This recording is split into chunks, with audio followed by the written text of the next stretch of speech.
and gentlemen, it's time for Let's Just Say. Please put your hands together for your host, Amy O'Brien. Everyone, welcome to Let's Just Say, Go Comedy's storytelling night.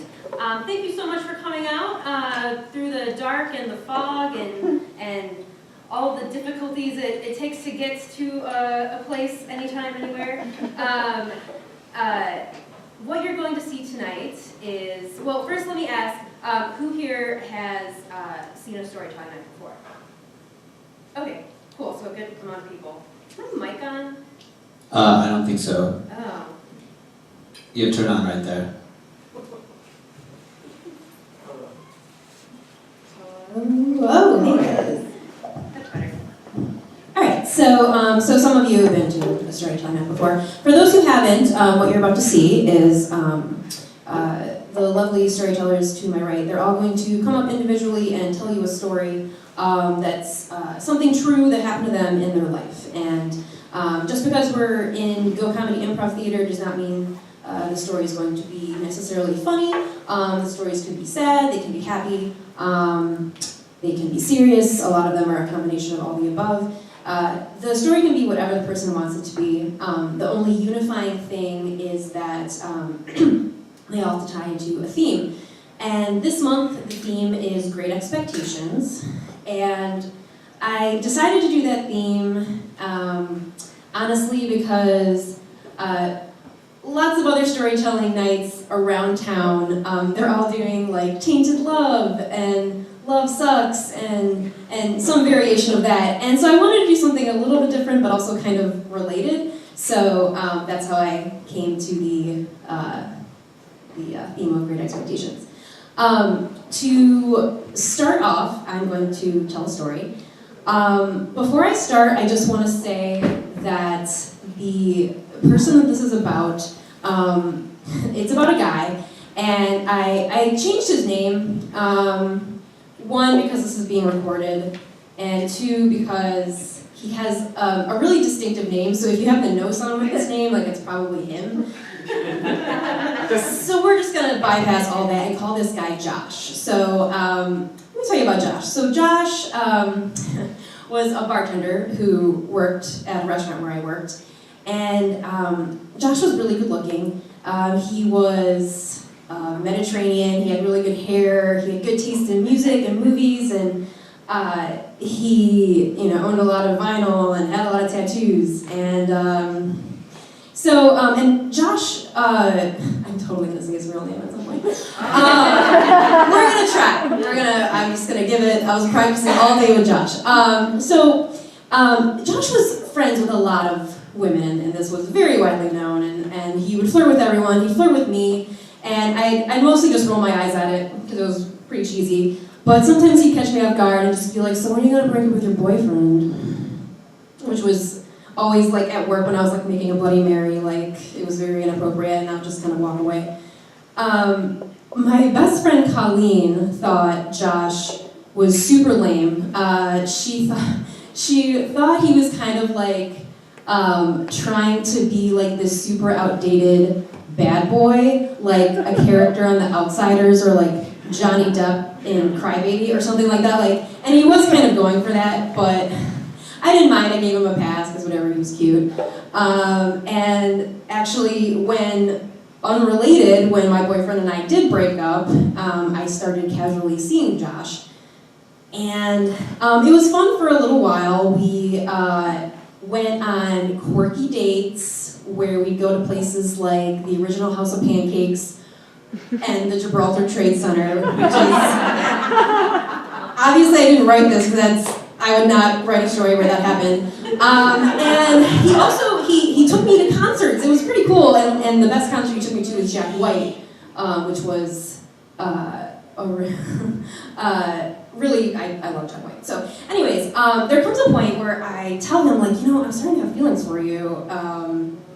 I tell this to him one night, and I'm fully expecting him to be like, well, I don't want like a relationship or anything. I'm basically saying and expecting this to be like the end of it.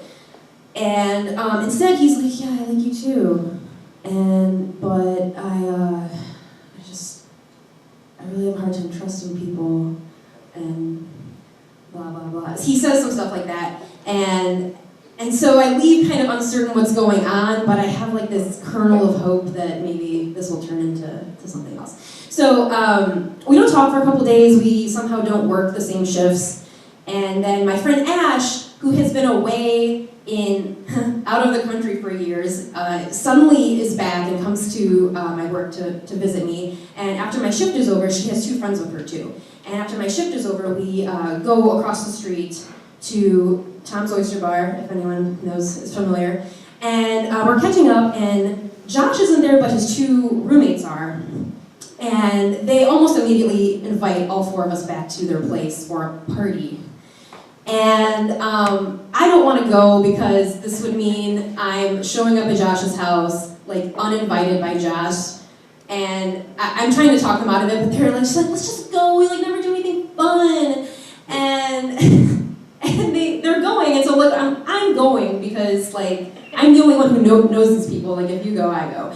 So I text him on the way there that I'm coming over, but he definitely didn't see it because when we all walk in the front door, he looks shocked and just kind of waves to me from across the living room. And then just goes up the stairs, which is his bedroom. And that's weird, but I kind of expect him to just come right back downstairs. And so we start drinking, and a couple minutes later, the door opens, and this is after the bar closes, so it's like between 2:30 and 3, and a girl walks in, and she's there for Jeremiah. Oh God, I said his name! Okay, so now we're gonna call Jeremiah. Okay, so I am it's because it's like getting to the emotional part, so I can't lie. So I'm just like, what? And I just feel like I'm just like staring at this girl like, what's going on? And she definitely picks up that something weird is going on because she just kind of hangs out by the door and doesn't know what to do, but then one of his roommates like escorts her upstairs and comes back down by himself. And I'm just like standing there at the bottom of the stairs, and Ash is like, what do you want to do? And I just want to leave immediately and never talk to these people again. But I know if I leave, I'm going to go the rest of my life not knowing what the fuck is going on. So I say, I want to go upstairs. And Ash says, okay. And we turn around and start going upstairs. And I've like physically committed to doing this, but I am not ready for whatever we're about to see. Like, it's like a loft upstairs. So as soon as you're like at the top, you're like in the room. So there's like no barrier. So we're going up the stairs, and I'm like, oh God, what am I about to see? And Ash starts like staggering, like she's super drunk, and she's not super drunk, but we get to the top of the stairs, and they're not having sex. He looks super in trouble and is like smoking on his bed, like slumped, like with his head down, and she's standing in front of him with his coat still on, with her coat still on, looking pissed. And they both turn to look at us, and Ash, in just like a confused voice, is just like, hey, do you guys have any Fireball? And he's like, no, there's some downstairs. And before he can even finish, she like trots across his room and plops down right next to him on his bed. And she's like, that's cool that you smoke in your room. Can I have a cigarette? Yep. And the girl, who I still to this day don't know who she is, she just storms out. But Ash is just making herself comfortable.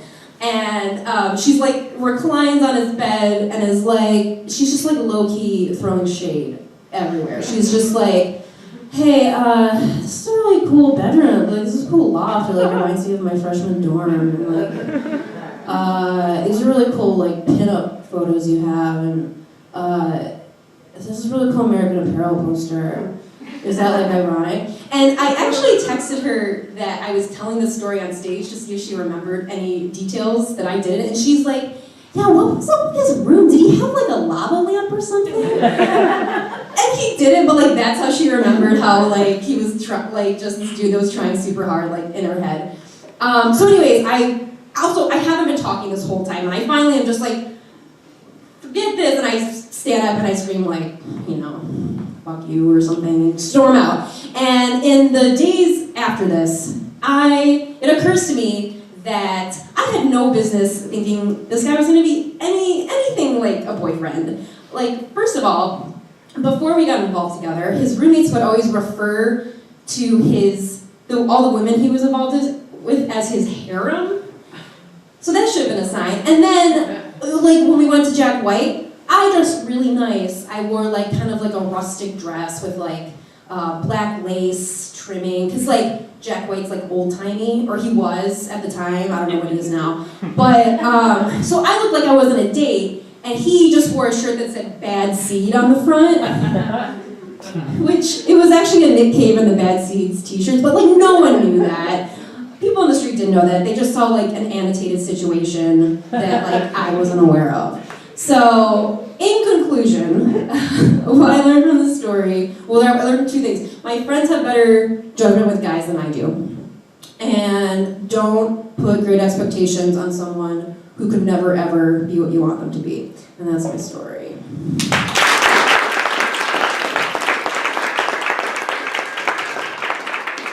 I can't believe I said his real name. Like, I'm gonna leave it. It's fine. He deserves it. Okay, so let's get to our next storyteller. She is a actor, writer, performer. She frequently performs here at Go Comedy. Please give a warm welcome to Jen Bloomer.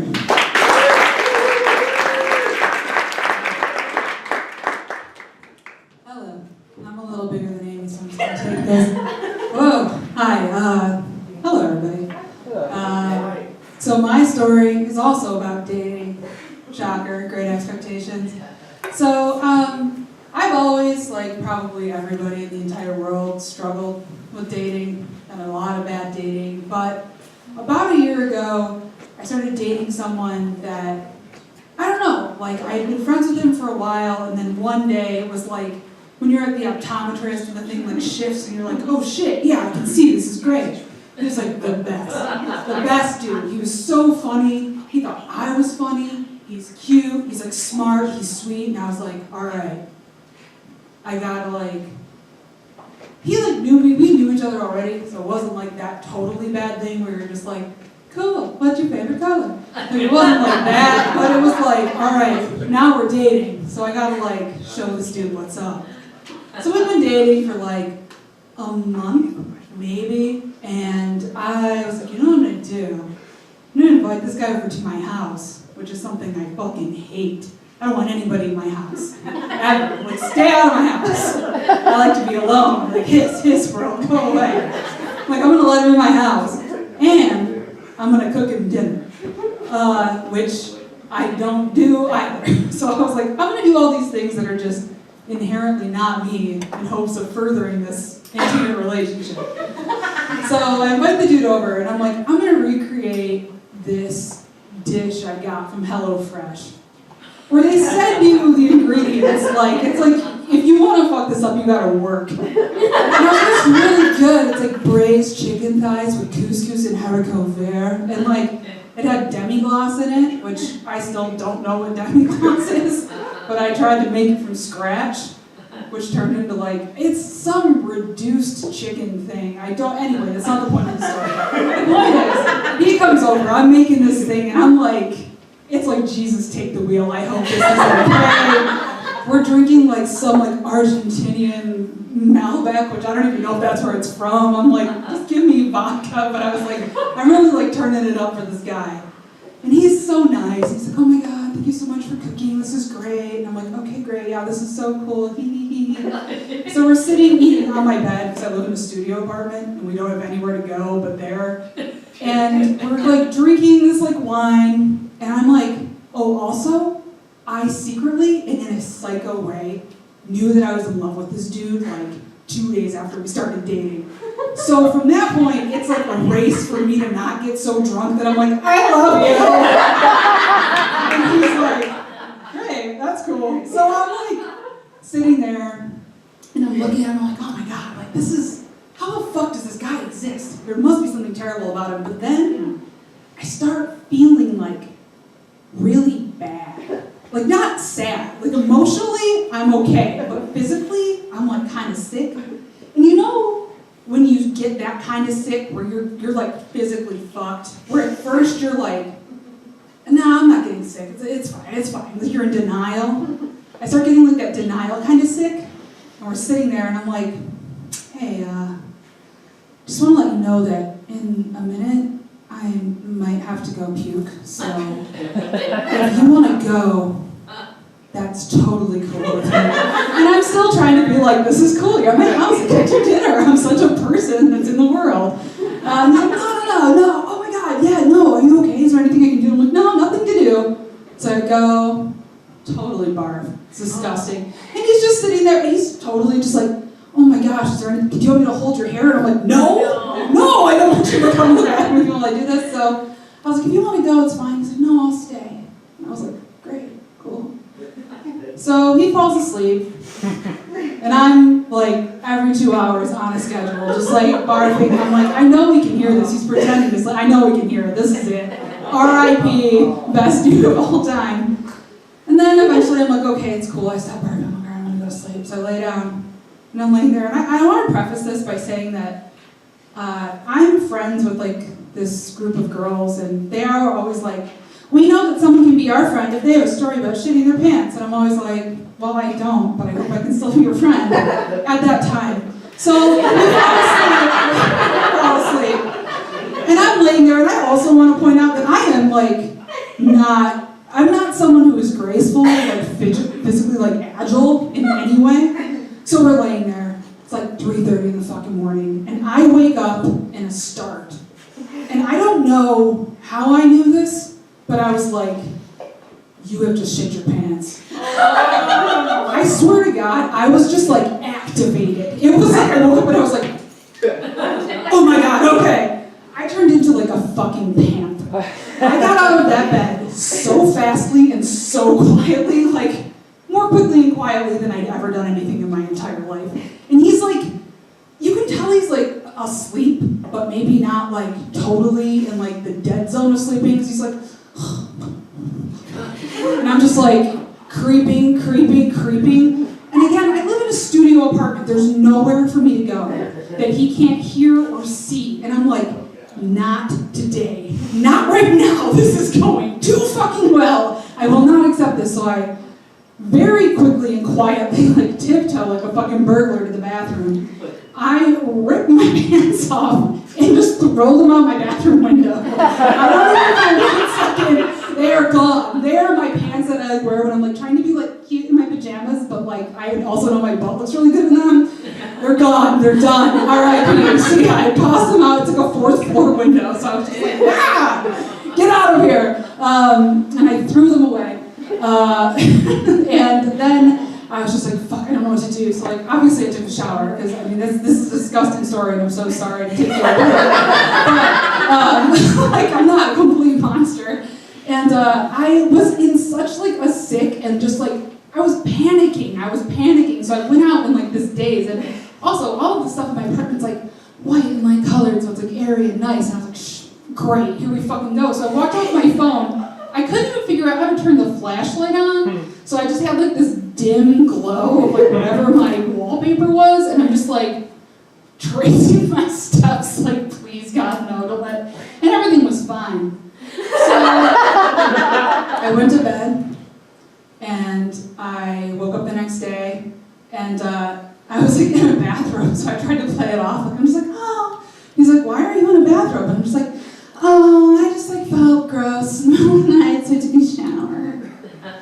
And it was like totally fine. And then the next day, after I was done being violently ill for whatever reason, we walked outside, and as we were walking to his car, I looked over next to my apartment building, and my pants were just like very obviously on display. So I like walked like this to like block in case you could see.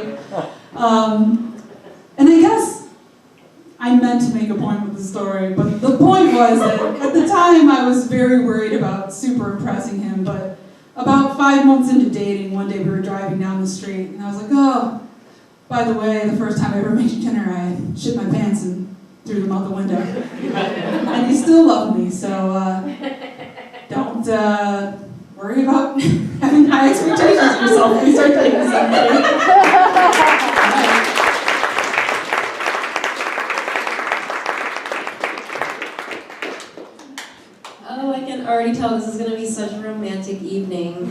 No, I know that there's other stories that don't involve disasters, but our next storyteller, please give a warm welcome to April Stevens.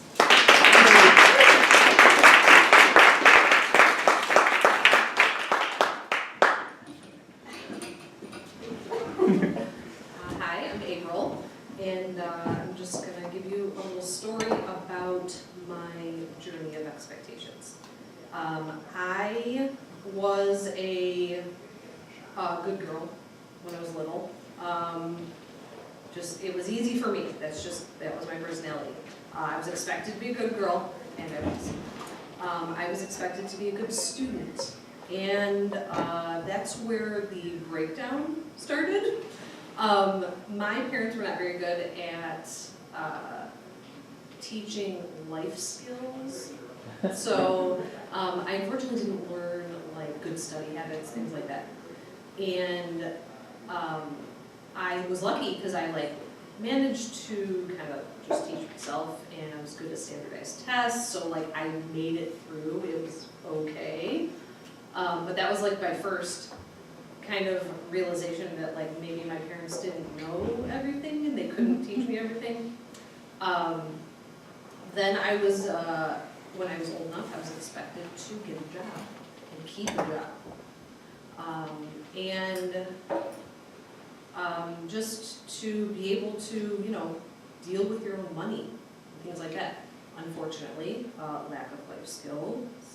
And they didn't really teach me about that, how to, take care of your own money and make sure that you're saving and things like that.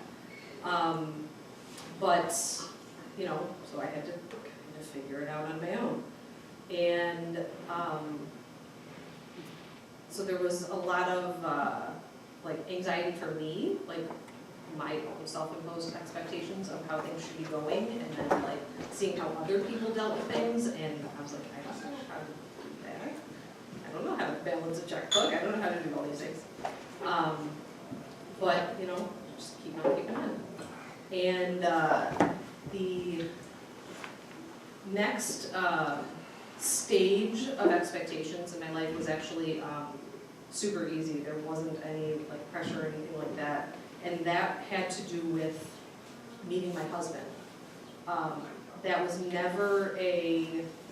there were never any negative weight of expectations on that. It was just, we met at work. And if any of you were here last month, my husband talked, and we met working at a hotel that if you were here last month, you may have heard a story about the Ritz-Carlton. That is where we met. He was a bartender, I was a hostess, and we just instantly clicked. We met on my first day of working after orientation, and we talked the same, we had the same verbiage, we had the same mannerisms, speech patterns.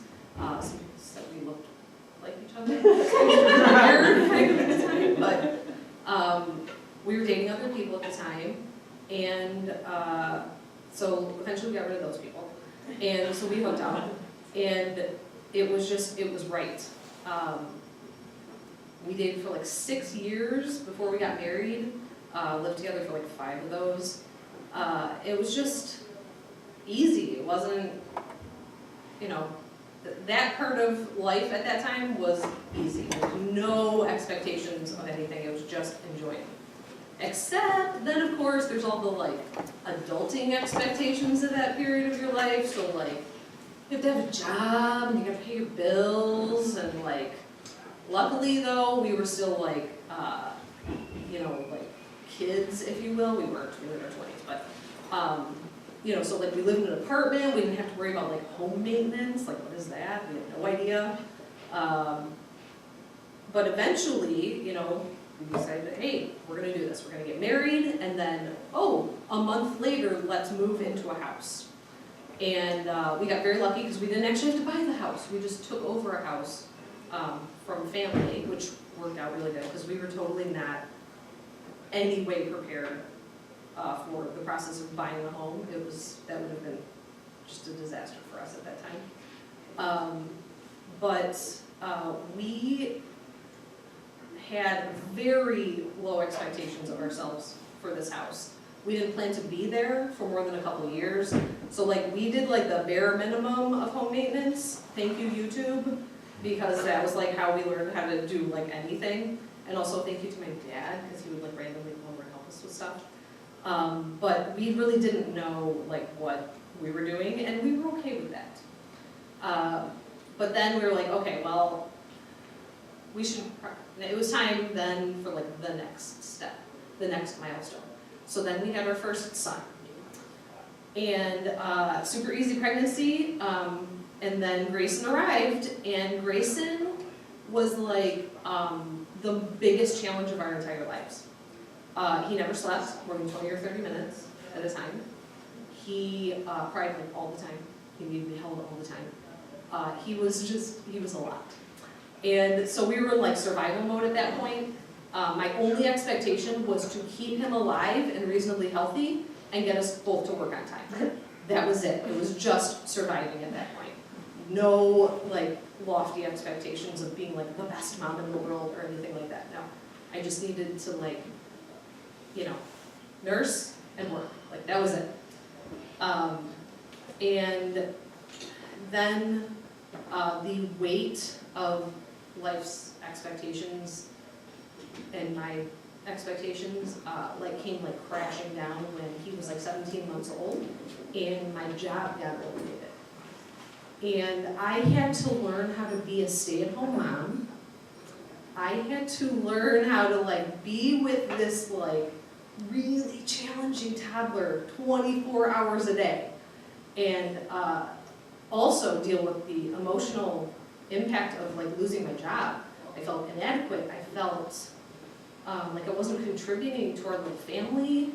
Like it was just not working. Like I didn't have anything to give. But just before he turned 2, all of a sudden he slept through the night. And that was it. He slept through the night every night since. And so it was like, oh, that's all it took. And then everything clicked. And it was like, okay, we can do this. I figured it out. I could like maintain the house and like whatever, but like I lost my job, and initially my expectation was happy, healthy, clean baby, clean and organized house, and I'm gonna like shower at least once, you know, like maybe shower once a day. Like I didn't have my expectations for myself, but I was like in my environment, I should be able to do this now because I'm home all the time. That was the expectation. Completely like unobtainable in the beginning, but eventually I got there and it was fine. And then it was just mounting and it was fine. And then we're like, okay, so we got this, and then we're like, okay, then let's have another baby. Great. So then our second son comes, Beckett, and he was like super easy, like really easy. And we're like, oh my gosh, this is amazing. This is the best. Okay, so now my expectation was, I was like, you know what though? I was like, I'm gonna keep it low. I'm not gonna raise my expectations too much. I'm just now gonna keep alive and healthy 2 kids. That's it. And it worked. It was really good. And it worked out for us for a long time. Brent, his job was going good, and so we said, hey, you know what? Let's get a house. We're gonna buy a house this time. So like, okay, here's the expectation. Now we have to like learn how to do this. And so to wrap it up, I had to let go of a lot of expectations. That like, I felt like I needed, I should have learned these like life skills and things, but I wasn't mad that I didn't learn them. I just wish I had learned them before, and that would have just it would have eased all my like self-imposed expectations throughout my life. But now my goal is, my greatest expectation is to just be the okayest that I can be, because I'm okay and my boys are awesome. And every day I teach them a little tiny thing. Like tonight, I had to teach my older son how to use your thumbs to squeeze Oreos out of the sleeve. Because he was like, I can't get the Oreos out. And I was like, I just taught you a life skill. It's amazing. So that's it. I'm just being the okayest I can be. Thank you.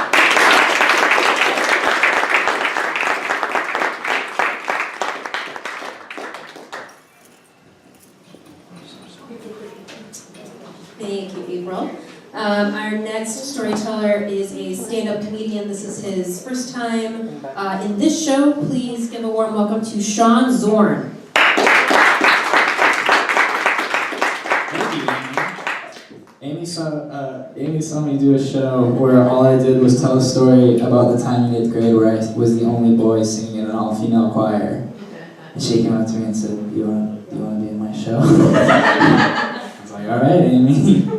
So when you don't meet someone's great expectations for you, typically you at least have the benefit of not having to see the moment that they realize it, because they're more often than not on a larger scale, and it's not something that like kind of falls apart in one moment. For example, I have very supportive aunts. Like aunts, for those of you who pronounce it correctly. I have like an ant farm that every time I walk out of the house, they're like, go get them. I'm like, thanks ants. No, my mother's sisters are very supportive, and they're always telling me, oh, you're gonna be famous one day. Like those are their great expectations from me. And I get really nervous when I think about that, but then I go, oh, when that doesn't happen, they won't notice. Like they'll be somewhere else. I don't have to do it. Maybe I'll just be at like the grocery store. I'll be like, oh, oops, well, all right, bread time. I don't know. But there is a rare moment where you are in front of the person when they realize that you didn't meet their expectations, and now we all know what this story is about. I have an older brother. His name is Charles. I have two brothers, Charles and William. Charles and I are 3 years apart, so there was a point in our lives, a couple of times, where we both went to the same school at the same time. In elementary school, we rode our bikes together, which was fun, and in high school, he drove me to school every morning when I was a freshman and he was a senior. We listened to music like Cake, or like Minus the Bear, or The Strokes, and that's what we would listen to. And then when Charles graduated college, he took a gap year, and it was time, high school, he took a gap year, and it was time for him to pick where he was going to college. And he had two choices, Hope College and Calvin College, two liberal arts Christian schools on the west side of the state. And Charles ended up picking Calvin College, and for the next couple of years, the plan was we would talk about it, go, oh yeah, both of us going to college together, it'll be super fun, we'll live together, it'll be great, we'll be best buds, we'll live in Grand Rapids together, how cool is that? And that was the plan over the course of the next couple of years. But high school went on, and Charles wasn't driving me to school anymore, my best friend Matt was, and we were listening to music like Red Hot Chili Peppers, or Weezer, or The Strokes, and like things were starting to change. And then junior year came, I got my own license, and I was listening to like Childish Gambino, and Chance the Rapper, and The Strokes. Like that was what I was listening to. And over the course of the next couple of years, my interest started to really take shape, and I realized what it was that I wanted to be doing with my life, and that was theater. I started doing the musicals and stuff in high school. If you guys couldn't tell by looking at me, that's a theater boy. So that was an interest of mine, and when I graduated high school, I took a gap year, and then it was time for me to pick where I was going to go to college. And I had two choices. I had Hope College and I had Calvin College, two liberal arts Christian schools in West Michigan. And for the longest time, Charles was like the reason to go to like school, because he was my brother. Like what Calvin College had on every other school was that my big brother went there. Every other college could get Ben. Like I'm hanging out with my brother. But then when I realized like, oh, I want to be an artist, and I want to do theater, and I look at Calvin College, and their theater program is an office in the communications building, and I look at Hope College, and their theater program is a theater program.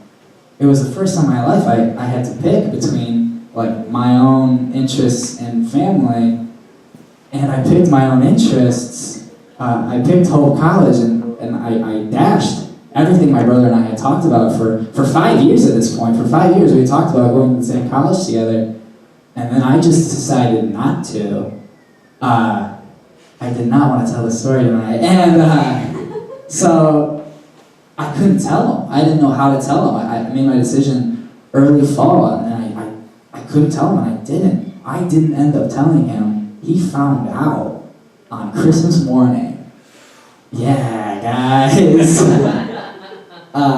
we're sitting there, and like we're all like in the area, we're all like in our living room, and we're like opening presents, and I'm like, I got this box in front of me, and I rip it apart, and I open it, and I pull out this sweatshirt that says "Property of Hope College," and I look at it, and before I turn it around, I think, well, like here we go, like this is how it happens, and I turned it around, and my parents were like, yeah, like great gift, right? Like excellent from us, like that's where you're going to college, and I was like, yeah, great. And Charles is like leaned forward, looking at me. He's like, oh, is that where you're planning on going? And I went, yeah, man, yeah, that's where I'm going. He was like, cool. And then like looked at the ground real quick. I don't know if he knew that I noticed, but there was a brief second where I saw like Charles like see it, like really think, well, there goes that. And I think about that conversation frequently. I think about that moment frequently, and I've never talked about it really to anybody before. I've told this story once to my girlfriend, and it was like last week. And I guess my point in all this is like I made the right decision for me, but like you expect for so long. I'm getting some really hot S's, and it's all my fault. You expect for so long to do something, and then when it doesn't happen, you're in like a whole different reality that you didn't really create for yourself, and that's hard to handle. And there's no good way of handling it other than talking about it in front of a room full of strangers. I don't really have like a moral or anything because I'm still processing all of this. So what I will say is make the right decisions for yourself. It's okay, and then process everything that comes with it afterwards. I'm 23 years old. I don't know what the hell I'm talking about. You guys have a great night. My name is Sean. Thank you.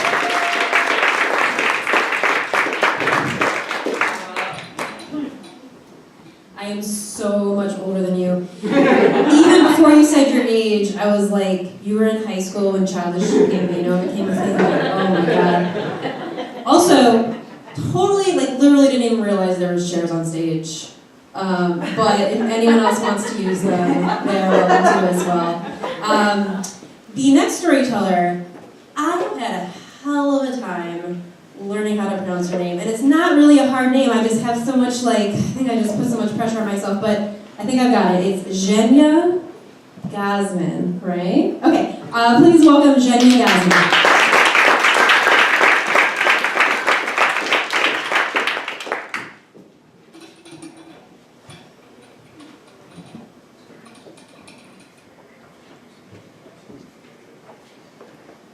Don't worry, there is nothing about relationships that gives me great expectations.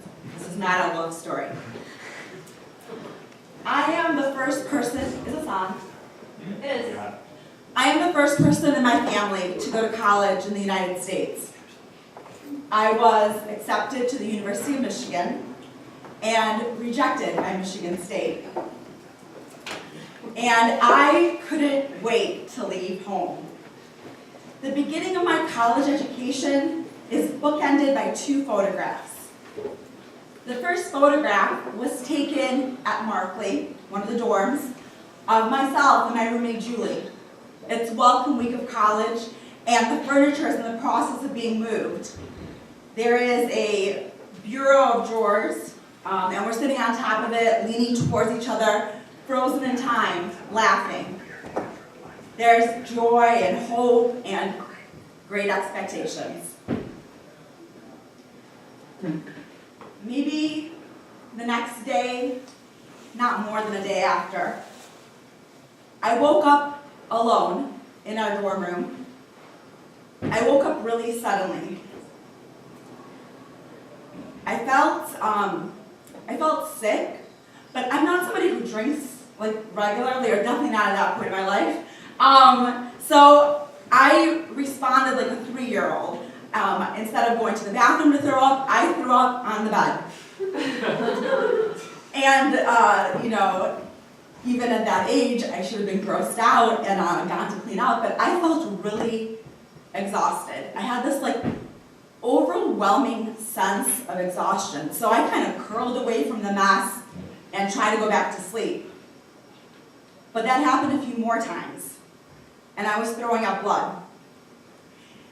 Julie and I set up our beds trundle style. Is that what it's called? Doesn't matter. It's like only a word you know in college. Her bed was along the window, and mine was like perpendicular out along the wall. So I'm like, all right, I'm gonna get off the bed, go down the hall to the bathroom, get cleaned up. I walked up to the door and I looked back into the room before exiting, and I saw at the foot of her bed on the rug a big red stain. And things weren't clicking. Things weren't clicking for a very obvious reason. I went to bed on my bed, I woke up on my bed, I remember nothing in between. Like, imagine that was your day-to-day and you're like, what the fuck is happening? So I made my way down the hallway, walk into the women's bathroom, and along the wall, it's, all mirror and sinks. So I get in front of a sink, I look in the mirror, and my immediate reaction was to look over my shoulder for the woman in the mirror. There was nobody there, of course. So the next reaction was like autopilot, like, let's wash my face. So I start washing all this like dried blood and whatever else. Like things were not making sense.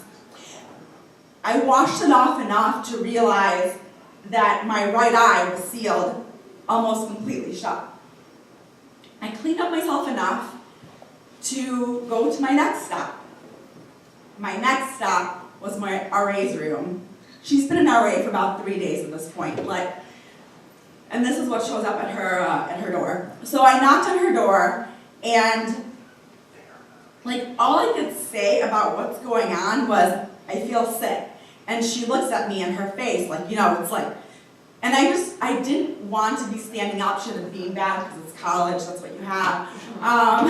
So I'm on the beanbag, and she's like, you need to go to the hospital. And I was like, no, you don't understand. I was supposed to meet this guy for coffee or breakfast, and he's gonna think I stood him up. We need to find his phone number. And for about maybe, I don't know, a minute or two, we actually went through this process. This was before, no, it's definitely before I had a cell phone. So she's doing auto directory, trying to find this guy's very Polish last name, I don't know how to spell that number, and then she comes to her senses, and she's like, you need to go to the hospital.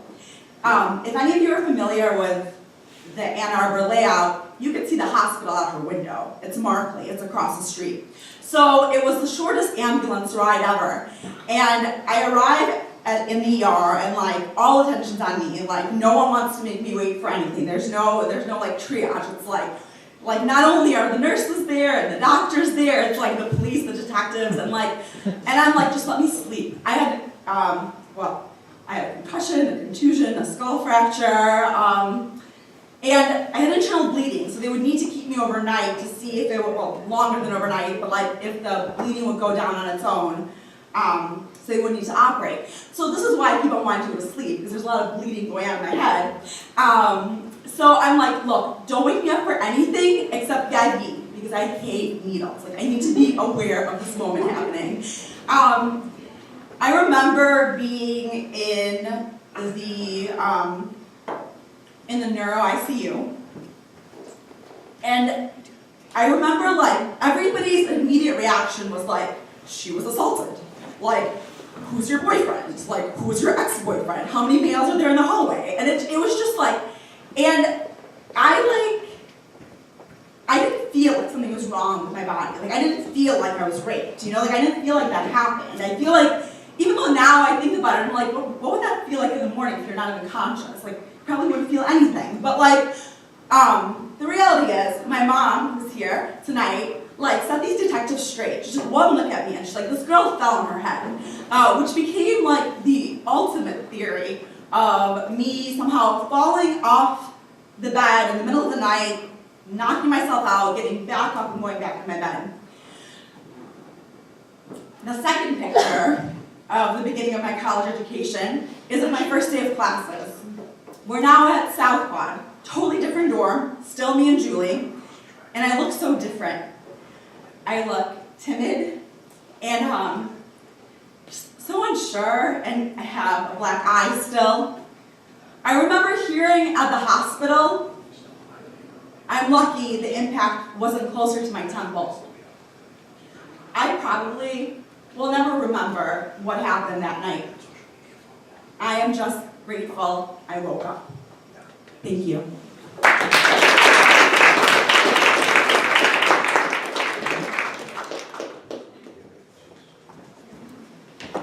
Thank you, Cheyenne. Our next storyteller, I've known him since college, and we... You don't have to tell a story.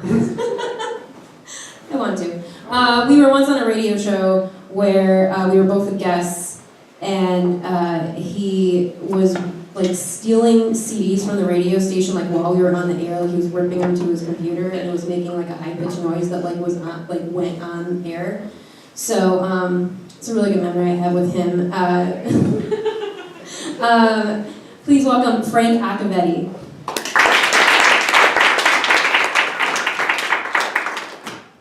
That's true. All East Lansing got that night was the high-pitched whine of my old laptop, but I got an illegal music collection to last a lifetime, so it's good. Hi, I'm Frank, and oft expectation fails, and most oft where most is expected.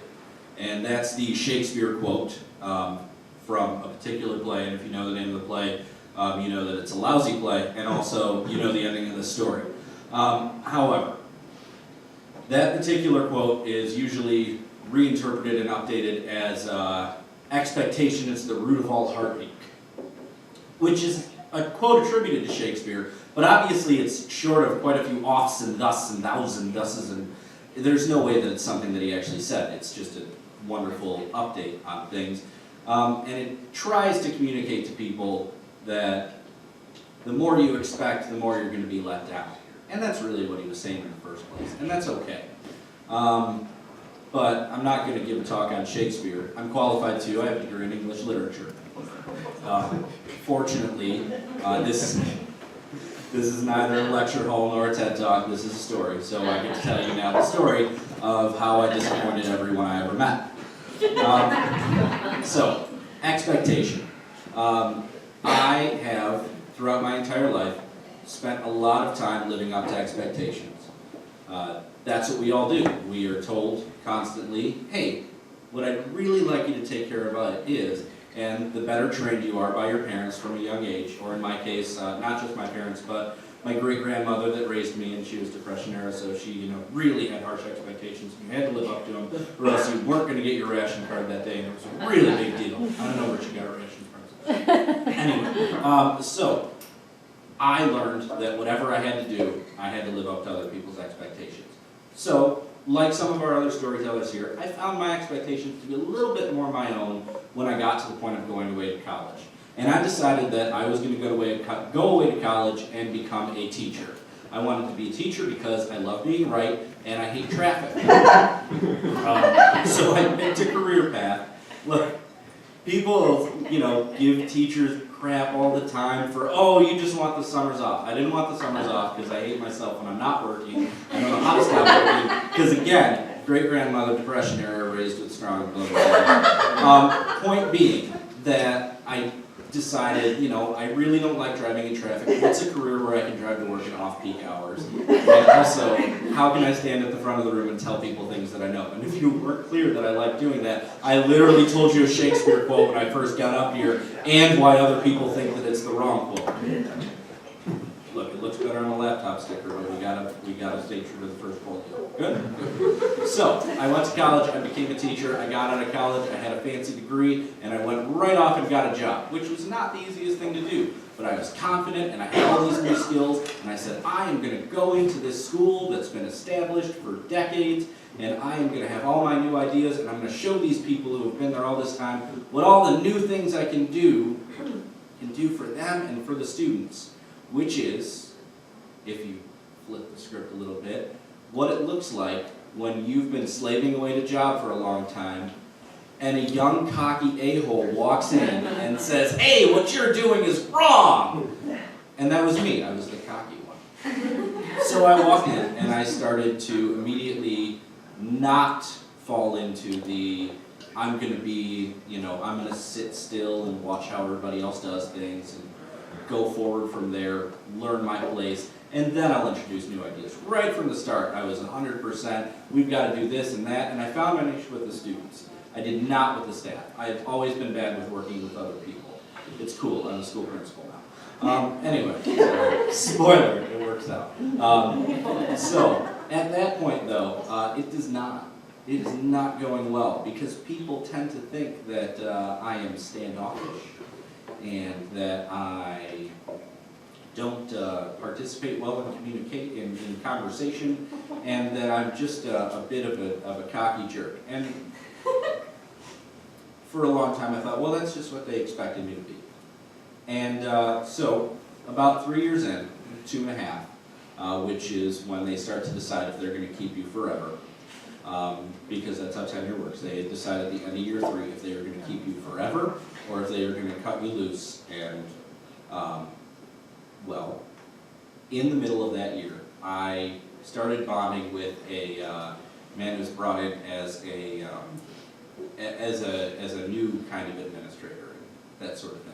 And he and I built up a rapport. And one day we were joking around after school, and he was telling me this story, and I said, oh yeah, this is how things were, and this happened, and this is great. And he says, hey man, don't screw with me about this. I said, hey, I'm not screwing with you, and we were all good friends. It was great. So the next day, I emailed him about something else, and I say, hey, we've connected really well, I've got this great idea, I'd really like you to help me out, bring it into my classroom. Don't worry with this whole idea, I'm not screwing with you, because we're buddies. And he reports me for using the word screwing in an email.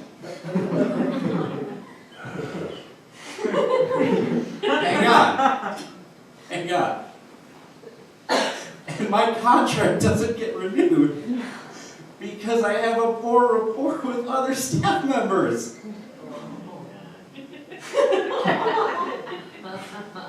So, and that's a version of the story that I told myself for the 7 years after that.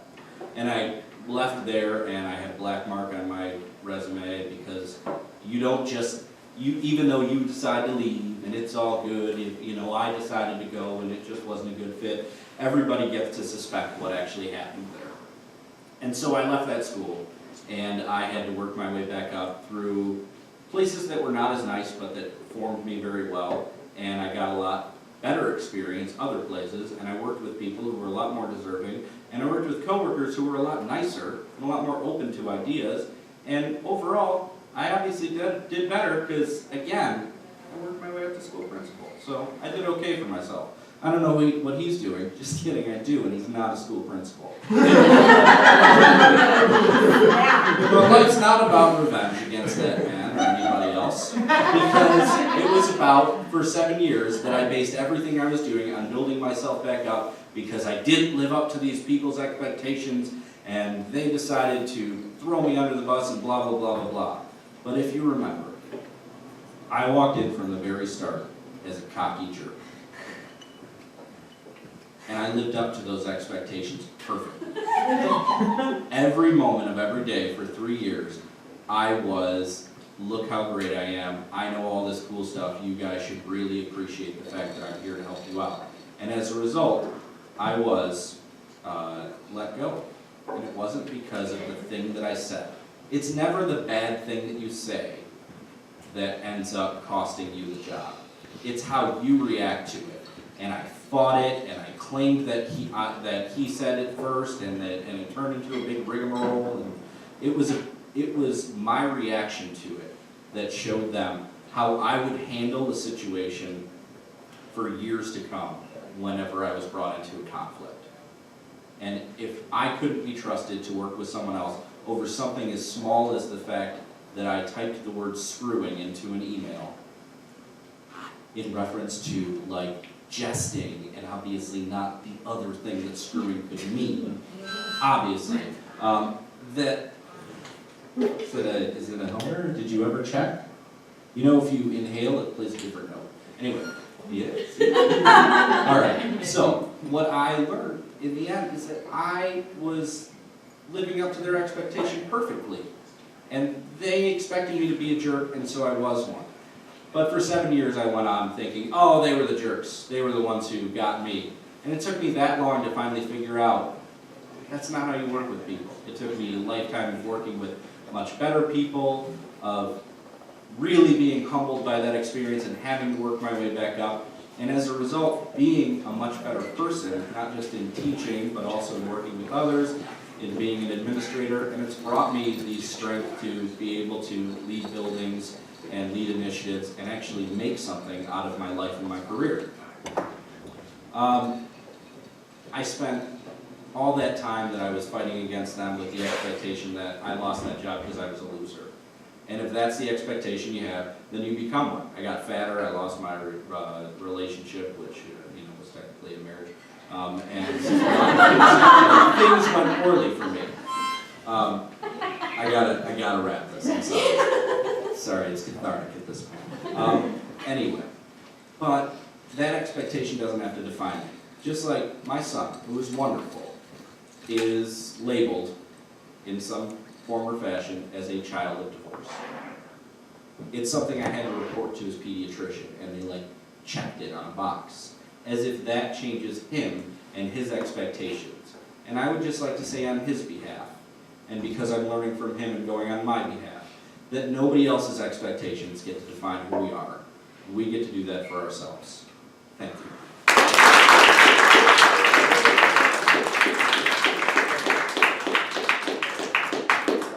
Please don't ever take my harmonica personally. It's just time. Thank you. If anyone out there is watching this and thinking, I'd like to do that, you totally can. Let's Just Say is a monthly show. It's always on it's usually on the third Thursday. If you have any interest, talk to me after the show. We also have a Facebook page. The handle is Let's Just Say Go Comedy. So either way, we love having people who do this all the time and people who are trying it for the first time, and it's really fun up here. So, but let's get back to the storytellers. Our next person is a longtime improv comedian and also a stand-up comedian. Please welcome Rebecca Concepcion.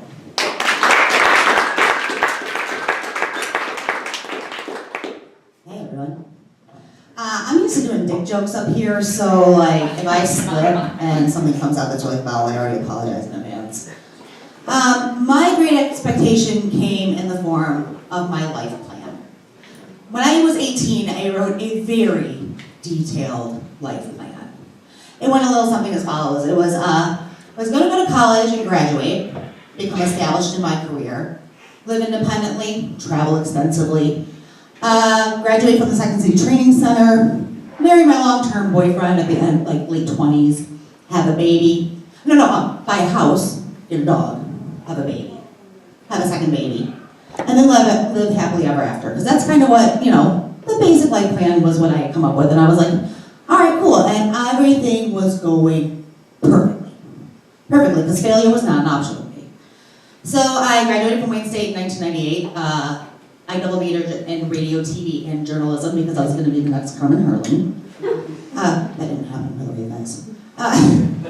And I ended up going full-time with the insurance company I was at because I had a pension and a 401k and health insurance. I was getting kicked off my dad's plan, and they're like, hey, you can work here in customer service. I'm like, all right. So I sold out at 22 to a healthcare insurance corporation, and I worked my way up through the company. I lived independently. I lived with my sister for a couple of years, and we had a little bachelorette pad, and I traveled all over the place. And right before I graduated college, I started dating the guy that would later become my husband. We were together for 12 years. We got married after 6.5 of those or so, but we lived together for a short time, and then we bought a house, and then we got a dog, and then we had a baby. And then everything went to shit. That's the only way I can really describe it, because everything was going like I thought it was supposed to be going. I followed the life plan. I was winning, right?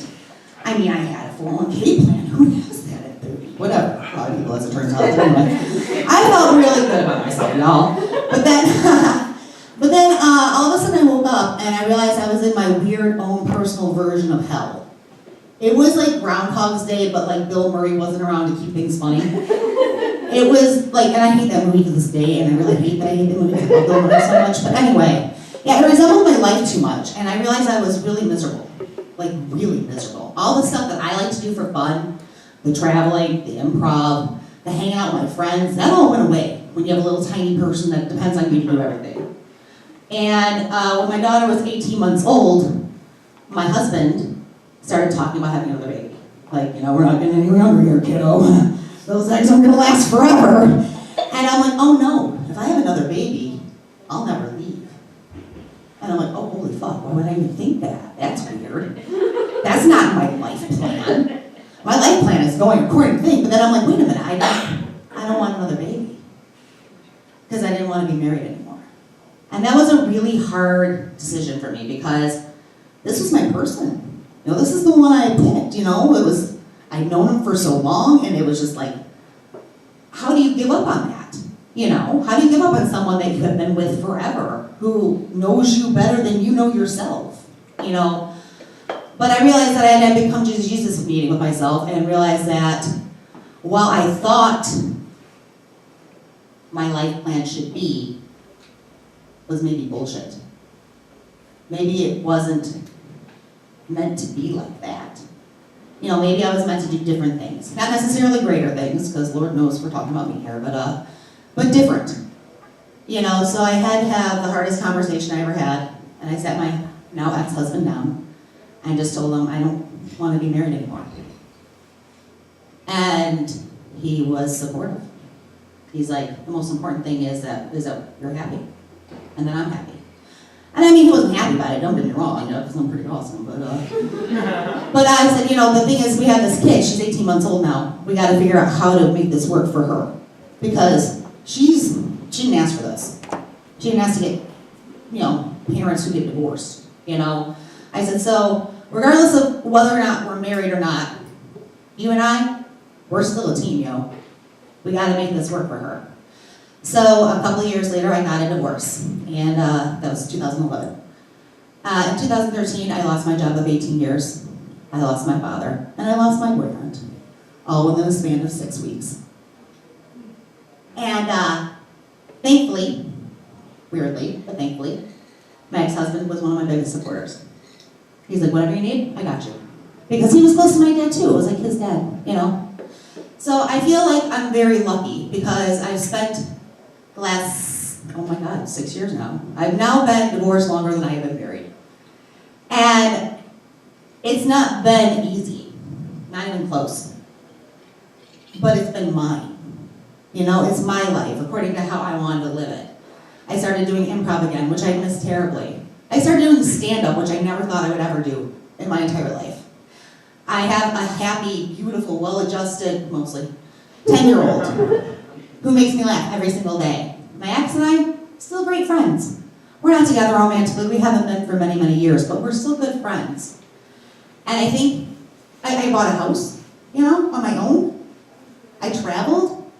And the thing that matters the most to me, I think now, is that sometimes you get so caught up in the idea of what your life should be, that you don't take the time to actually live it now, to live in the present. You're so focused on the end goal, the end game, you know, what's gonna happen, what's gonna happen, what's gonna happen, that you're forgetting today. What did you do today to make yourself happy? So, like I said, it hasn't been easy, but it's absolutely 1,000% been worth it. So life is short and fragile, and you should make the most of it. That's all I got.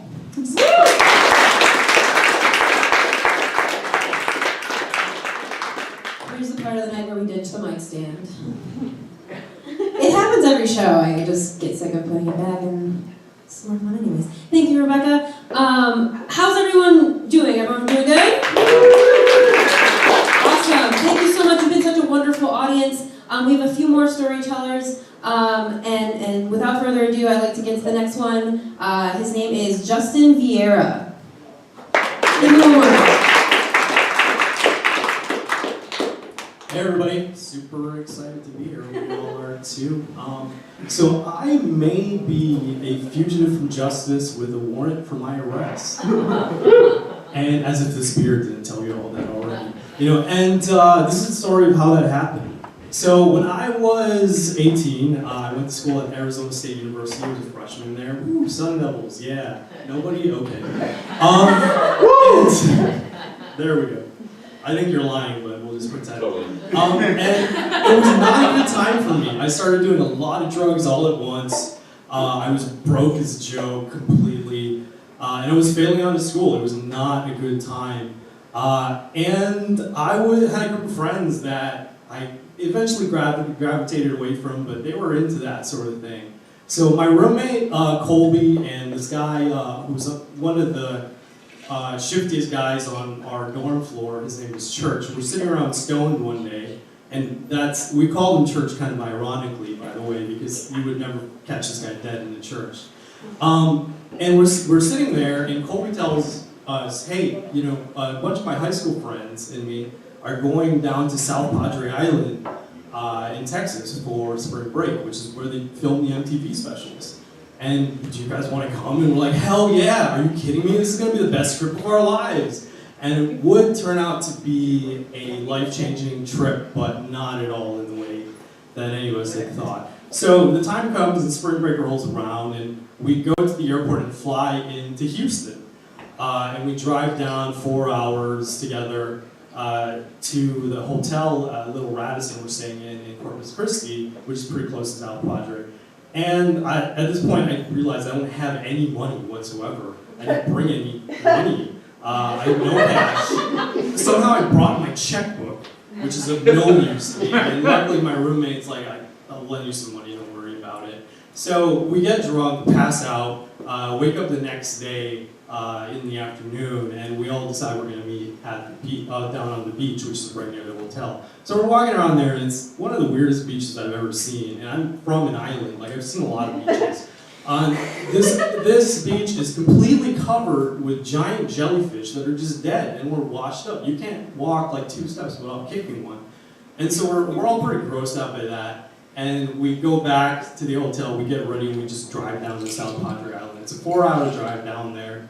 We get in, and as soon as we get in, I see Church walk around to the back of the car, pop open the trunk, he grabs like this big blender cup and starts drinking from it. And then he goes and hits me with it in the chest, and I just take it and I put it down. I don't know what's in the thing. Immediately, this little car zooms down the road, stops right in front of it. This little guy pops out, and he's like, I'm with alcohol, tobacco, and firearms. Everybody stay where they are. I'm like, really? And then he points at Church, says, come with me. Church gets in the car, the guy gives him a minor possession, minor consuming alcohol, 2 charges on the ticket. And then he points to me, I'm like, really? And he's like, yeah, come with me. He gives me a minor in possession ticket, and I'm pleading with him. I'm like, look, I have no money. I can't pay this. I am not a bad person. I had no idea what was in that thing, and I'm an Eagle Scout. Please don't do this. And he's like, well, you can tell it to the judge tomorrow, buddy. It's right down the road, about 3 miles. So that's that. Everybody else decides, well, we came all the way down here. We might as well go to the club. We go to this beach club called Senior Frogs, which caters to underage kids. And it's incredibly depressing for me. Like, there's just endless wet t-shirt contests, and I'm just so in shock by what happened. And it's just so depressing to me. We leave at about 1 a.m., get back to Corpus Christi at the hotel at about 5 a.m. 9 o'clock goes on, I'm immediately up. And I'm ready to go. Like, we have to go down to see this judge because we're leaving on Monday, just a few days away. And it's Friday. And so I try to drag Church out of bed. It takes multiple hours. Eventually we get going. And we drive down again to South Padre. We get to the courthouse around 3:50 p.m. And we're like, yes, it closes at 5. We can go talk to somebody at least and figure out what the hell we have to do. There's a little note on the front door that says, court is closed early today at 3:45 p.m. We missed it by 5 minutes. And the Church, as he's apt to do, he starts freaking out. He starts banging on the doors like, let us in, we need to talk to somebody. Keeps doing it. There's a cleaning lady in there. And she sees him, and I'm pretty sure she says to us, no hablo inglés. And then she picks up her phone, and we're like, what are we gonna do? Not even 2 minutes of us standing out there, and 2 separate cop cars zoom in. A county cop and a state state cop hop out of the vehicles and they start questioning us, like, what are you doing here? This place is closed. Do you know that? Immediately after that, another cop car pulls in, and there's a hired patrolman that jumps out.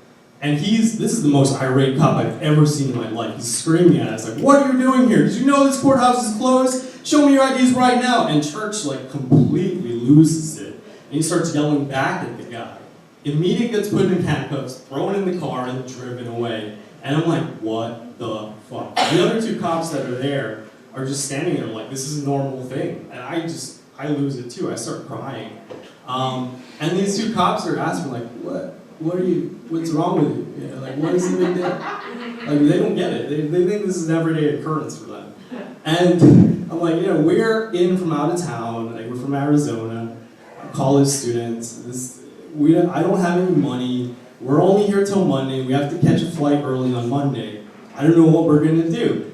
And so they say, hey, here's a number. Call this number when you get back. It's a courthouse. You can talk to somebody and fix it right up. So I go back to the car. I have no idea where my friend is. About 5 minutes of me sitting there in shock, and he comes and taps on the window. Apparently, he got thrown in the jail cell.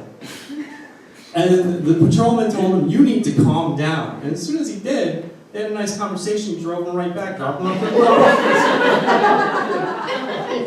And so we make the trip back to Corpus Christi, make it back to our hotel. I tell everybody what happened, pass out. The weekend is completely uneventful, mostly just drinking and kicking jellyfish on the beach. And so Monday rolls around, we have to drive out to get to our flight. So we start making the trip. I get convinced to drive a car that's not my car behind an SUV driven by my roommate Colby, who's driving like a complete asshole, and I'm trying to keep up and follow him. And he's tailing everybody, he's darting in and out of lanes, and he just barely makes a turn off an off-ramp. And we both get out in the grass, and the car that I'm driving hits a reflector on the right side, takes the mirror right off, and makes a big old dent on the side of the car. And everybody's kind of in shock, but we get in there, we barely make our flight fly out. We get home, and eventually, after a day or two, I want to take care of this freaking ticket, so I start calling. I call for about 15 times in the course of 3 weeks. Apparently the phone's always off the hook at this courthouse, and it's always busy every single time. So I don't have money to pay it anyway, so I just kind of forget about it for 5 years. After 5 years, I decided, hey, I want to figure this out. I started looking up numbers for these courthouses in South Padre Island and calling around. And after about 6 hours of talking to various people, and one very nice lady who searches through all of their systems, which they had many of them, she can't even find the thing. So I give up again, and 5 years pass again. Okay, I decide I'm a little smarter, a little more responsible. I have some money. I'm going to get a lawyer to figure out what the hell happened.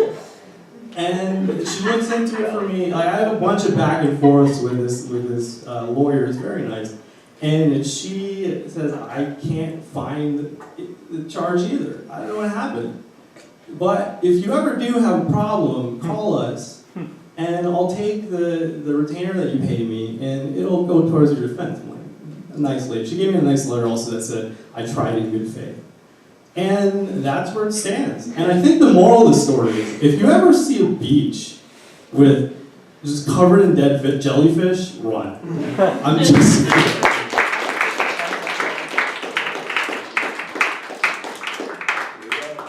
like really worked out. That was like, what, a 10-year-long story? Yeah. That was good.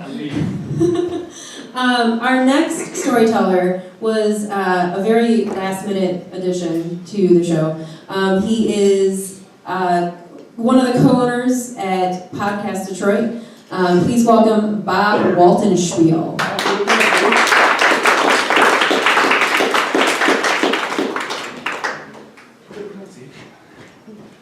So yeah, I just found out I was doing this about an hour ago. Literally, this is my first time ever doing anything like this with lights and all this stuff. I'm usually behind a microphone in a podcast studio. I've told this story once, on a podcast and about maybe 5 times in public. I'm sorry, within a party. But here we go. So let's paint a picture, shall we? It's 1996, summertime, and my friend and I decide to venture out for the evening and have quarter draft night at the Hayloft Liquor Stand. And romantic, very beautiful setting, just where you want to be in the summer. And we're on the deck enjoying our quarter drafts, and this blonde walks by me, drop dead gorgeous, one of the prettiest women I've ever met in my life, or seen in my life at the time, and we end up striking up a conversation. And women like that usually don't talk to guys like me, right? I'm pretty much the same guy I was back then. Haven't changed a bit, except for got a little fatter, got a little grayer. Now we have tons in common, we're having a great conversation, we find out we have the same birthday. And it's like, same music taste. Thing is, I'm like, oh my God, this girl actually might like me. So I ask for her number, right? Go figure. And she gives me a napkin, bar napkin. So I'm thinking, she wrote down a fake number, there's no way she likes me. She writes down her first name, her last name, her house number, and her beeper number. So I'm like, this girl actually likes me. So, I wait, because back then, the douchebag move was to wait 2 days and call, right? Not like now it's texting or Netflix and chill. No, back then it was let's wait 2 days. So I waited 2 days, and I call her, and I did another douchebag move, took her to dinner and a movie. And the whole time we ragged on people, and it was great. I'm like, this is what we're both into ragging on people. It's amazing. And the same week, I said, I have the week off. She has the week off. We go to Cedar Point. I'm like, this doesn't happen. I'm like, third date. We're going to Cedar Point for the day. I could tell a whole other story on the Cedar Point story, but I'm just going to, for the sake of the harmonic. So, about a month into this, we're inseparable. After talking 3 times a day, going out every day, you can't get us apart. And I work at Budweiser at the time. I'm a sales guy, and I got 10th row center tickets at Pine Knob for her 2 out of her top 5 favorite bands, Def Leppard and Poison. So I'm like, I'm gonna take this girl. I'm not taking clients out. I'm gonna lie to my boss. I'm gonna take her out to 2 of her top 5, 10th row center. I'm like a god. I'm 23. I can't afford those tickets. So. I work at Budweiser, so what happens is I'm on the road all the time. I have to eat wherever I can get food. And so I'm late, and I need gas, and I'm hungry. So I know we're not going to eat at Pine Knob. What the hell do you eat there? So what do? I get gas, and I see the cooler at the gas station. And I go for it. The chicken salad sandwich and the salad wrap. And the cooler on the right. And I'm like, you know what? I'm Iron Gut, I eat White Castle, I'll be fine. So I go pick her up, and we get there, and I got VIP parking. Seriously, I'm like, this is like, I'm pulling out all the stops.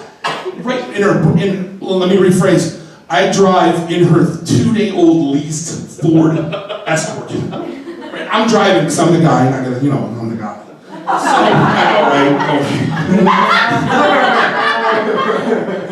So, So we get through, there's concerts going on, and it's great. Def Leppard leads off, and life's going good, and they're getting towards the end of their set, and all of a sudden, I just hear the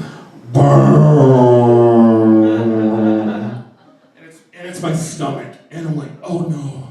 And have you ever seen Dumb and Dumber? It's like when Harry Met said, and I'm like, I'm shaving! No, and it was like that, and I go, God bless it, I gotta poop at Pine Knob, this is gonna be hell. And then intermission comes up. And so help me God, I run down this, how Pine Knob is to the left and the right, and I got VIP, passes to the good bar, but I go to the right, and I go down the steps, and I'm kicking open stalls, and everyone just like a bomb went off and overflowed and pee everywhere, and I'm like, I don't know how you girls do it at public places, I'm not a good nest builder, I don't know, how to navigate this, and I'm like, I don't know how to search for, please, I gotta be TP in here, so I'm like, you know what? I got these VIP passes, and we can go to that nice bar, and I bet you there's clean bathrooms, because there's no animals that go in those, So I wait to the end of the concert, so here comes Poison. And the whole Poison concert, I'm just doing one of these. I'm just doing the little kid, the penguin walk, and I'm like, oh no. And it's just awful. So all of a sudden, Poison's done. And I know the encore's coming up, and I'm like, I gotta go right now, this is happening. So I grab her hand, she's like, The encore's still coming up. I'm like, listen, you've heard every rose has its thorns, right? 100 times, so let's go. So I run down to the VIP bathroom and it's like bliss, right? Freshly clean. It's like being in like, in grade school again, like the first one in school at 6:30 in the morning. The first one. Oh my God, thank God. And then just a grenade goes off. And I'm like, all right, I feel this weight off my shoulders. I feel so amazing. And this group of like 15 guys comes in, and every single one of them has to make a comment like, oh my God, it stinks like hell in here. Who did this? Me! And I'm supposed to, that's the thing, like with guys are like embarrassed. Like I'm like, I'm giggling. Like if you can make a man giggle in the bathroom, I totally won that day. So I'm coming out of the bathroom like giggling, red face. So are you okay? I'm like, yeah, I'm great. This is funny. So we grabbed beers and we were gonna go out afterwards. And then we finished our beers and we go to the car and I'm parked right in the front. Have you ever been to Pine Knob getting out of a concert? It's hell. It's literally hell. And I pull out and we sit there for about 15, 20 minutes. We're not moving. And all of a sudden, here comes round two. The problem is this one's wet, I know. But, oh no, God, no, please, no. And there's a car an inch in front of me, there's a car an inch behind me. And I was sitting there, and I was just like, oh my God. And I'm trying to not let her see it. We've only been dating a month, mind you. I'm trying not to let her see it. I'm just like, and all of a sudden, I'm like, it's getting bad, like 10 minutes. And then I'm getting these contractions like at 9 minutes, and I'm punching the steering wheel, and I'm sweating from head to toe. And I'm just, all of a sudden it gets to 7 minutes. 6 minutes, she's like, oh my God, are you okay? Are you okay? I'm like, no, not okay. She goes, what's the matter? I go, oh, bad again. She's like, just go. And I go, I'll be fine. Just go, I'll be fine. And I'm like, we're having this yelling argument over there. And all of a sudden she goes, listen, the gates are still open. It's going to Pine Knob. God damn it, just go. I'll scoot over your seat. I go, fine. So you all know, now in my mind, I'm pooping, right? I'm gonna get out of the car and I'm gonna walk back into Pine Knob. I thought I was gonna hit like a McDonald's or something. No, I'm good. So I'm walking to the gates. And as like the gates of Satan's hell shuts in my face, I'm not pooping. So I told the guy, please let me in. You have no idea what I'm going through right now. I'm sweating. He's like, but I can't. It's like literally illegal. My boss will fire me. I can't. Oh no. So I get back in the car. She moves over and I sit down. Literally, I can't talk. And she's like, I wish I could have taken a picture, like the look on her face, like the look of death. Like, I'm never gonna speak to this woman again. I just screwed everything up, right? Like, I thought we were gonna spend the rest of our lives together, babies, and oh my God, I love her. And I'm like, I just want to feel better. And like 3 minutes is getting on to 2 minutes and all these contractions. And I go, you know what? I got a great idea. Maybe if I just fart a little bit, I'll feel better. No, didn't happen. So I'm screaming, crying, help! No! I'm just like, no, I didn't just shit my pants in my girlfriend's car, I didn't do it. And then, literally 10 seconds later, the car in front of me pulls up. So what do? I make a right, and I go on the grass, and I go 50 miles an hour to the trees, cut it like Dukes of Hazzard. I strip butt naked, running through the forest like Sasquatch in the woods, and I'm sure they took pictures of me.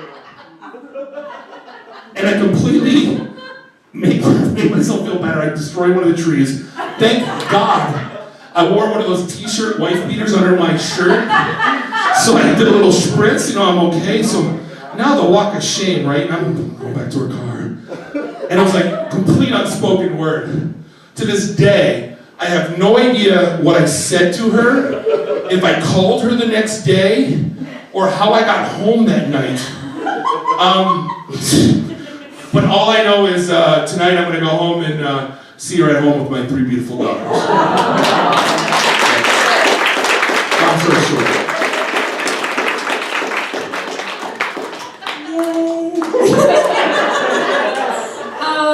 So we're 2 for 8 shitting your pants stories. And it's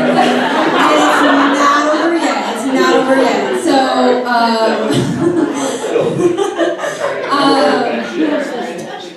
our next storyteller, she is a photojournalist, a cartoonist, an improviser, my very good friend. Please welcome Moosh Nickerson. Thank you, Amy. All right, so Target, great place to poop. That's not where I'm going with my story. It's actually my favorite place to go to think through a really major decision. When you go inside Target, it's awesome when you're sad because it's like a museum of stuff, and it's cool. So I like going there when I'm sad, but when I gotta think, I like just sitting in my car in Target and just hanging out and thinking like really hard. And a couple weeks ago, I was at Target in the parking lot. I was in the Target parking lot by myself, and this guy, like, he's really cute. I really like him. I've seen him a couple times. Good chance we were gonna, like, fuck that night. And so just, the only thing I could do, though, because he was still at work, was, like, go to Target, go to their parking lot, park my car, wait, sit there and wait. And, like, as I'm sitting there, I'm like, this isn't going to happen because the literal word he gave me was maybe. And I did the proposition. I was like, hey, you want to get together tonight? Maybe. So like that was enough for me to be like, don't go home. Sit in this parking lot. Sit in this parking lot. And like 20 minutes in, I'm like, oh no. Oh shit. I'm being an idiot. I'm being a lady. I'm being a little tiny girl. And I'm not going to get laid tonight. And I was so horny that there was this flash in the sky and this like thing exploded, and that was the night of the meteor. So you're all welcome. I exploded that meteor with my horniness, my thirstiness to get laid, and you're all saved. You all live because of me. And that is not how the newspapers that is not how the newspapers are reporting it at all. They are all just taking the stance of like, why couldn't anyone tell us there was going to be a giant meteor in the sky that was going to explode? And then you talk to a scientist, and the scientist says, well, like, it's a pretty common occurrence, so who cares? And then all the people will comment, they're like, no, but it's significant to me because I live here and I wanted to know. And then I'm reading it and I'm like, well, this is the exact same reason. There's not rooms full of scientists and lots of computers that, like, tell women every time a guy is going to slip into their DMs, either Twitter, most likely Facebook, because that's like the go-to now, and just be like, what's up? It's only significant if you subscribe significance to it. And in this case, this guy, he's like, hey, maybe it was more like, hey, so I gained 35 pounds in breakup weight. And I'm really sorry, I was kind of a dick to you. I thought I was dating someone I was really in love with. Sorry. And usually that's something that just goes under the radar and like you don't alert the scientists. They don't care. I don't care. But this guy was a dick to me. I left my scarf at his apartment and we had talked about me coming to pick it up. Completely, not like Amy's story where I just showed up. Like, we discussed this. I was gonna come over, I was gonna get my scarf. We were gonna get handsy. I was gonna leave with my scarf. I was definitely gonna leave with my scarf. And I get there. He doesn't respond to text, so I knock on the door. Nothing. I knock on the door again. And then I have to be a monster, like a complete needy asshole monster, and call him on his phone with his phone number, like not even just his actual phone number. And he lives in this really crappy apartment, so I can hear through the walls his phone is ringing. And he doesn't pick it up, so I call him back. And it rings a little bit less this time and goes to voicemail. I'm like, okay. I call one more time, it goes straight to voicemail, and I had just experienced being ghosted in real time. And it was all right. So yeah, he was a dick to me. That apology was very appreciated because total dick move. And I got back with him though. And the second time it was really cute. He started by coming to one of my shows, and then he passed me a note on stage that says, "You look really cute tonight," or "You look really hot," something like a middle schooler would do, and it was great. And then he cooked, like a couple days later, he cooked me dinner in the middle of the night. And I think we held hands in public a couple times and it wasn't super gross. And then we made out in public a lot. And one time, we were making out in public, and I'm like, you know what? Like, let's just, I'm done. I'm done being a mess. I'm done being a hot mess. Like, let's just go back to your place, because that's what people do. And he's like, cool. And I was kind of taken aback, because he had come all the way up to Ferndale from Novi, which, as many of you know, is like 30 miles or something. I don't know. It's kind of far away, and the meters here start back up at 9. I didn't live in Ferndale at the time, or now, so I had to come before the meters started. And it was complicated, but he was like, yeah, that sounds cool. And I was like, oh, this actually feels nice. Between this and the dinner and the holding hands, like, what the hell is this? This feels good. And we drive back to his place, and I established that I was a drunk mess making out with this idiot in the bar. So first thing I do is I go pee, and then I come out, and I just like walk like the 5 steps, because it's still a shitty studio apartment, to his kitchen bedroom. And he just looks at me and he's like, I'm sorry. I'm like, what's going on? And he's like, well, my friend needs to get bailed out of jail. And I'm like, that's cool. Because that's what friends do for each other, right? Like, I would bail my friends out of jail. Awesome. Like, what do you need? Like, I'm here. What do you want? And he just kind of looks at me and I'm like, do you need, like, should I chill out? Should I put on the TV? Do you want a beer? I really don't know how to, like, deal with someone going through this problem of having to bail their friend out of jail. And he's just like, no, put your shoes back on. So I put my shoes back on. I get back in his car, and we get like 14, 15 miles in. And I'm like, oh, fuck. This isn't a friend. This isn't just a friend. This is his ex-girlfriend that he dumped me for the first time around. So he is driving me, a girl too drunk to drive, back to my car that I won't be able to drive by the time we get there at 1:30 in the morning, because he wants to bail his ex-girlfriend out of jail. And that's not outside of the realm of expectations of my life. I'm actually like really cool with that part.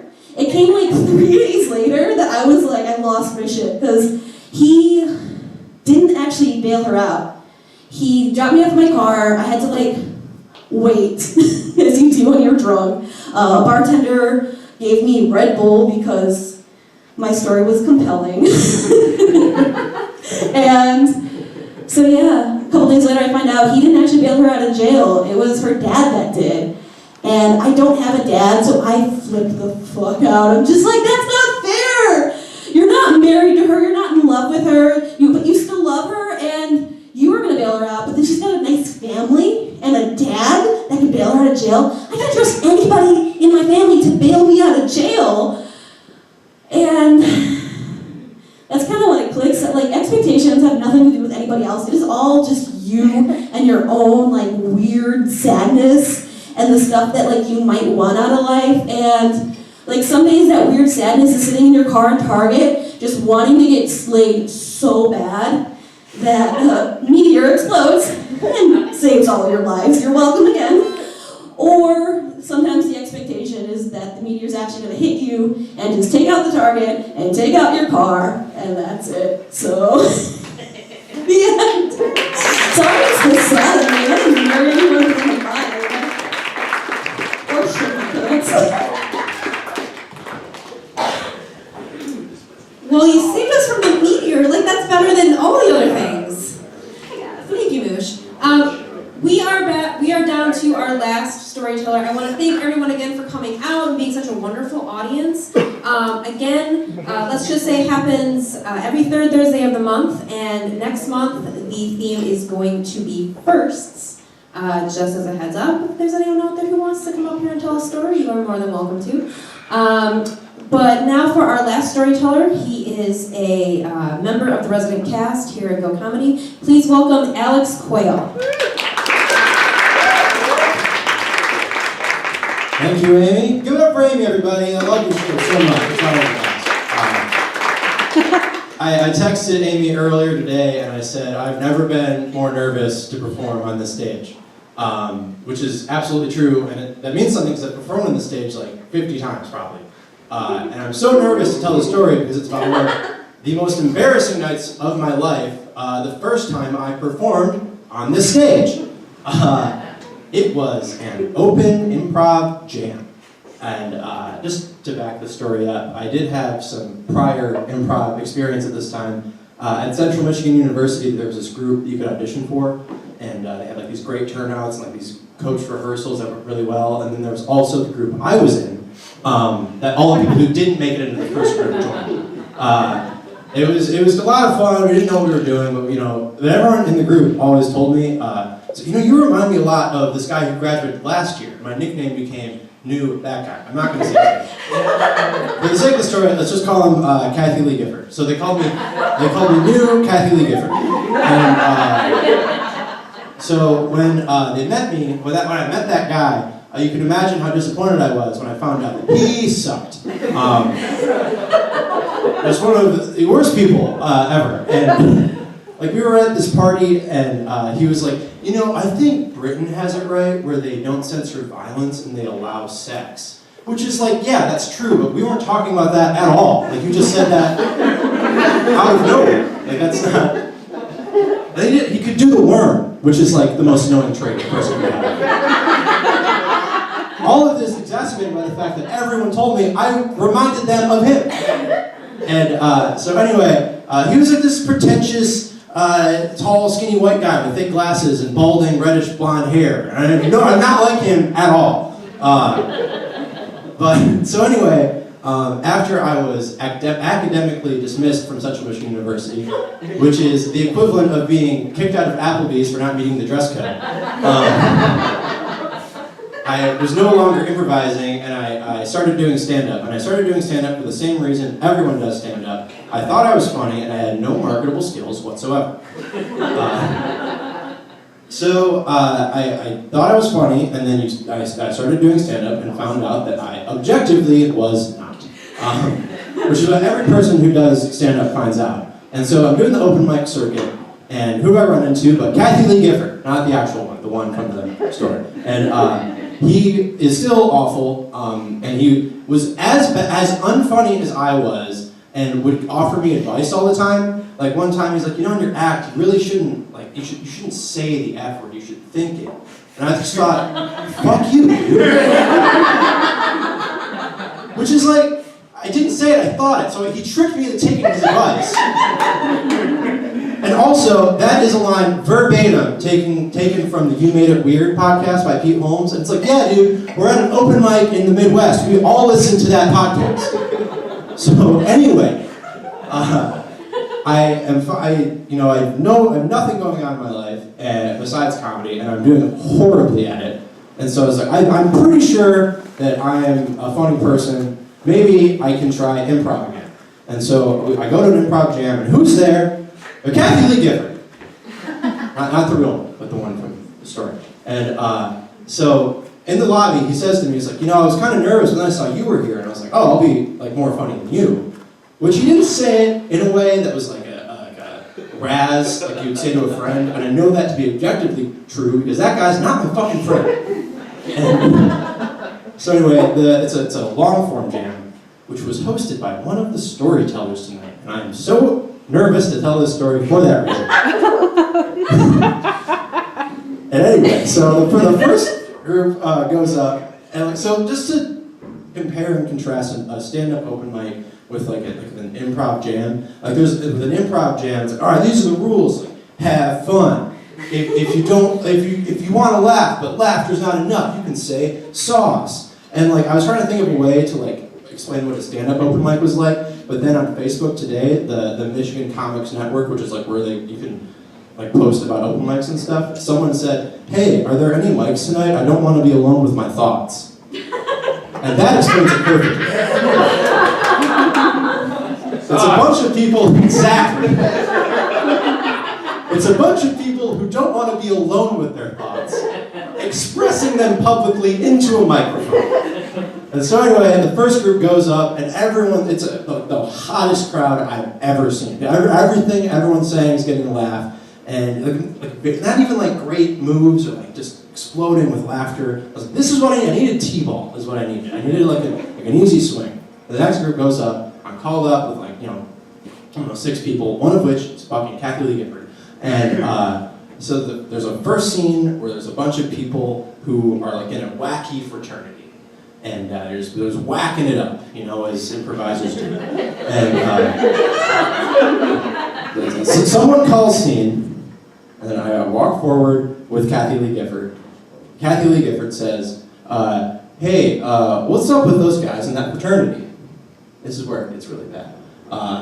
So for context, this is when there was a fraternity that was doing they got caught in like Mississippi or something. It was a fraternity and they were doing a racist chant. So there was like a lot of buzz about racist fraternities. For context, Kathy Lee Gifford says, what's up with that fraternity? Which is a dog shit initiation, by the way. Unrelated. So I say, the room's gonna feel like this in a minute too. The one with all the brown people? And here's the thing about ironic racism. It sure sounds a whole heck of a lot like actual racism. Which is a lesson I found out that night, and slowly but surely all white men are learning one at a time. So that happens. The crowd does not say sauce. They do not laugh. They do gasp. Someone yells scene. Literally, the scene was that line, scene. I retreat to the back line, where I remain for the rest of the set. Staring up into the booth like I am right now.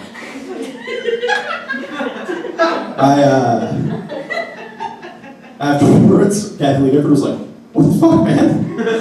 Which, to be fair, he did have the right to say that to me at that point. But I guess, like Amy mentioned, I'm now a member of the resident cast here. I quit doing stand-up. I came back and I did it, you know. I made this place like where I perform, and it started out with that.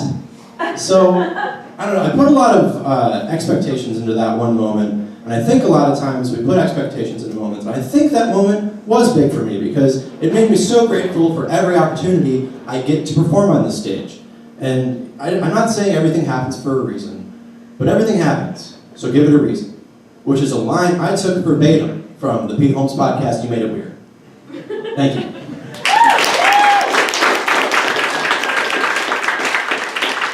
Thanks, Alex. That's it for our show. Thank you again for coming. Give yourselves a round of applause.